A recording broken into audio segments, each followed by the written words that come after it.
Dhirubhai Ambani petrol पंपावर धीरूभाई अंबानी पंपावर petrol चोरून कोट्याधी झाले। अजित पवार यांचा व्हिडिओ दमानियाकडून एक्सपोज, तर दादा चोरून नाही सोडून बोले, मिटकर यांचं स्पष्टीकरण।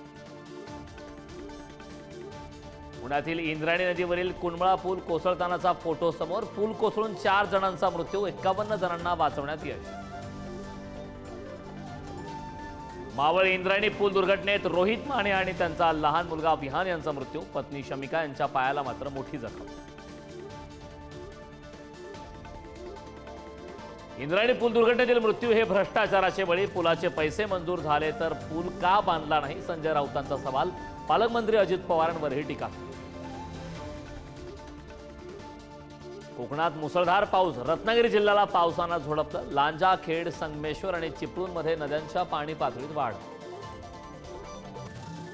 मुंबई ठाण्यात रात्रीपासून पावसाची हजेरी, गिरगाव मेट्रो स्टेशनच्या बाजूला बेस्ट बस 5 फूट खड्ड्यात अडकली। पुणे शहर आणि मावळ परिसरात मुसळधार पाऊस, भुशी डॅम ओव्हरफ्लो, पर्यटकांनी सावधगिरी बाळगण्याचं प्रशासनाचं आवाहन। बच्चू कडू यांना मोठा दणका, अमरावती जिल्हा बँकेच्या अध्यक्षपदावरून बच्चू कडू अपात्र, विभागीय सहनिबंधकांचा मोठा निर्णय। स्थानिक स्वराज्य संस्थांच्या निवडणुकीत संघ स्वयंसेवक भाजपच्या मदतीसाठी मैदानात उतरणार, नागपूरमध्ये संघ आणि भाजप पदाधिकाऱ्यांत बैठक।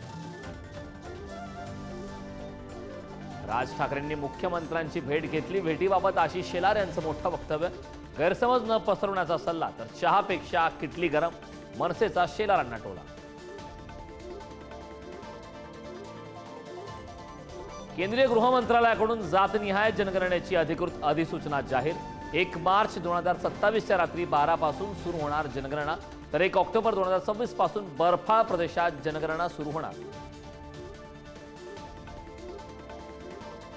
राज्यभरातील शाळा पुन्हा सुरू, सरकारच्या वतीनं शाळांमध्ये प्रवेशोत्सव, मुख्यमंत्री उपमुख्यमंत्रीही मुलांच्या स्वागतासाठी शाळांमध्ये।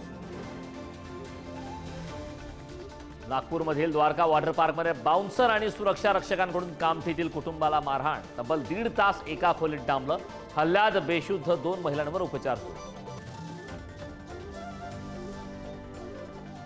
गुजरातचे माजी मुख्यमंत्री विजय रुपाणी यांच्या पार्थिवावर आज अंत्यसंस्कार, थोड्याच वेळात शासकीय इतमामात होणार अंत्यसंस्कार।